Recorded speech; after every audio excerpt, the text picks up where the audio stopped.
চলমান সন্ত্রাস ও হানাহানির বিরুদ্ধে তীব্র অসন্তোষ। আপনারা কি অপরাজনীতি চান? মানবরচিত জীবন ব্যবস্থাকে প্রত্যাখ্যানের ডাক। আপনারা কি সুখ চান? রাষ্ট্রীয় জীবনে আল্লাহর বিধান প্রতিষ্ঠার আহ্বান। রাষ্ট্র চলবে কার আইনে? হাজার হাজার নারী পুরুষের মুষ্টিবদ্ধ অঙ্গীকার আর মুহুর্মুহু স্লোগানে প্রকম্পিত ময়দান। আমি চাই, তুমি চাও, আল্লাহর বিধান। ধোঁকাবাজের রাজনীতি চলবে না, চলবে না। কুষ্টিয়ায় এমনই এক ঐতিহাসিক সম্মেলনের সাক্ষী হলো দেশবাসী। হিজবুত তৌহিদের ইমামের বজ্র কণ্ঠে প্রতিধ্বনিত হলো এক নতুন ব্যবস্থার আগমনী বার্তা। সেই বার্তা মানুষের ঘরে ঘরে পৌঁছে দিতে অঙ্গীকারাবদ্ধ হলো উপস্থিত 10,000-এর বেশি জনতা। দিন প্রতিষ্ঠায় জাতীয় ঐক্যের আহ্বান জানিয়ে গত 28 নভেম্বর কুষ্টিয়ায় হিজবুত তৌহিদের উদ্যোগে অনুষ্ঠিত হয় এই ঐতিহাসিক সম্মেলন। সকাল হতেই নিকটবর্তী বিভিন্ন জেলা উপজেলা থেকে আগত মানুষের ঢল নামে অনুষ্ঠান স্থলে। স্লোগানে স্লোগানে মুখরিত জনতা দলে দলে যোগ দিতে থাকে সম্মেলনে।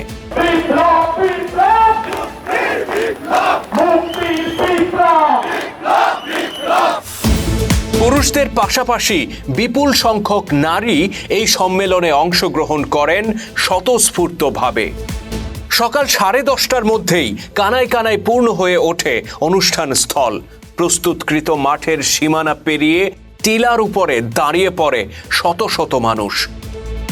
বক্তব্য দিতে একে একে মঞ্চে ওঠেন সংগঠনের নেতৃবৃন্দ। তাদের বক্তব্যে উঠে আসে নতুন বিশ্ব ব্যবস্থা গড়ে তুলতে নিজেদের জীবন সম্পদ কোরবানি করার প্রত্যয়। হিজবুত তৌহিদ আন্দোলন সেই বঞ্চিত শ্রমিকের অধিকার অর্জনের সংগ্রাম। হিজবুত তৌহিদ সেই অধিকার হারা নারীদের অধিকার দেওয়ার সংগ্রাম। ইসলাম নারীদেরকে ঠিক যেভাবে ঘরের দায়িত্ব পালন করতে বলেছে, একইভাবে রাষ্ট্রীয় এবং জাতীয় জীবনে দায়িত্ব পালন করার জন্য ইসলাম নারীদেরকে বলেছে। আমরা চাই আল্লাহর এই জমিনে আল্লাহর দ্বীন প্রতিষ্ঠার সংগ্রাম করে শহীদ হতে। আল্লাহর এই জমিন থেকে মানব রচিত সমস্ত তন্ত্র মন্ত্রকে কবর দিয়ে আল্লাহর এই জমিনে আল্লাহর দ্বীন প্রতিষ্ঠা করব ইনশাআল্লাহ। অনুষ্ঠানে প্রধান অতিথি ছিলেন হিজবুত তৌহিদের শীর্ষ নেতা ইমাম হুসাইন মোহাম্মদ সেলিম। অপেক্ষার পালা শেষে প্রিয় নেতার আগমনী হুইসেল যখন বেজে ওঠে, সাথে সাথে অনুষ্ঠান স্থলে খেলে যায় প্রাণের উচ্ছ্বাস। ময়দান মুখরিত হয়ে ওঠে হাজারো নারী পুরুষের সমবেত অভ্যর্থনায়।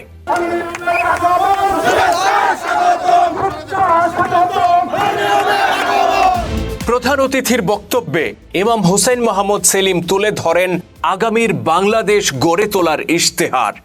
আমরা আমাদের জাতিকে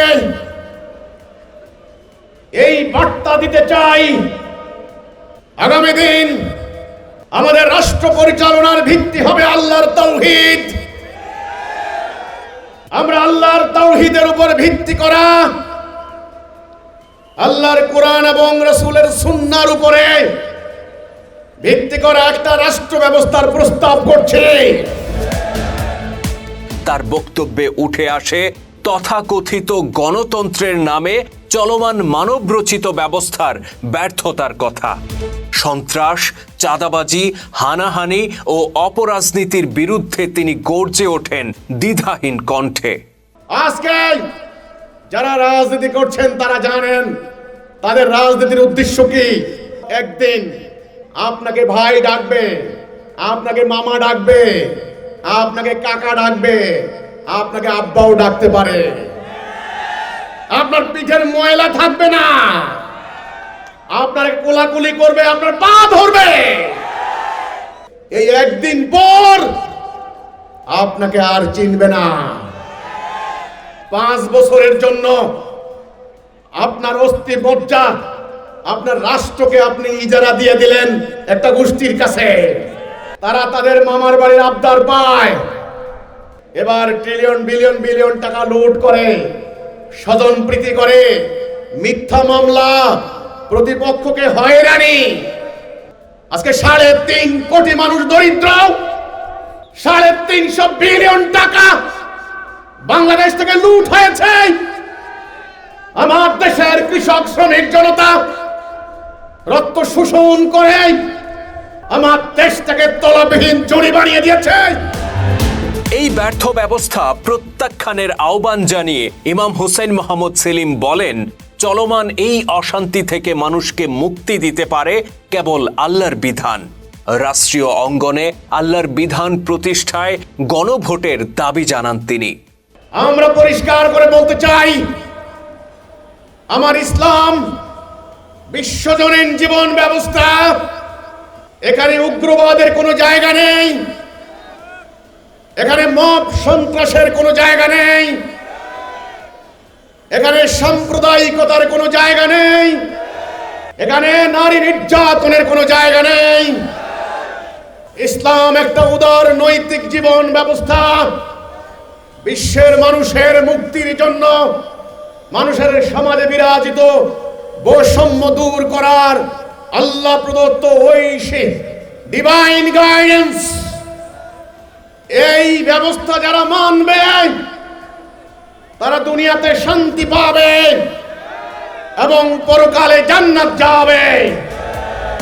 আল্লাহর দিন প্রতিষ্ঠার এই বার্তা মানুষের ঘরে ঘরে পৌঁছে দিতে উপস্থিত নেতাকর্মীদেরকে নির্দেশ দেন ইমাম হুসেইন মোহাম্মদ সেলিম। এ সময় হাজারো কণ্ঠে সমস্বরে উচ্চারিত হয় ইসলামের পক্ষে গণজাগরণ সৃষ্টির অঙ্গীকার। আল্লাহ রাব্বুল আলামিন, আমরা শপথ করছি তোমার দিন প্রতিষ্ঠার জন্য লড়াই করব, তোমার খেলাফত করব, আমার জান মাল, স্ত্রী পুত্র পরিজন, ঘর বাড়ি, ক্ষেত খামার যা কিছু আছে তাই নিয়ে জিহাদ করব। নেতাকর্মীদের উচ্ছ্বাস, উদ্দীপনা আর অনুপম শৃঙ্খলার মধ্য দিয়ে সমাপ্ত হয় এই ঐতিহাসিক সম্মেলন। উজ্জীবিত কর্মীরা ঘরে ফিরে যান, তবে তারা জানিয়ে যান আল্লাহর দিন প্রতিষ্ঠায় নিরন্তর সংগ্রাম চালিয়ে যাবার প্রত্যয়। এই মুমিনরা আছে, এই মুমিনরা আছে।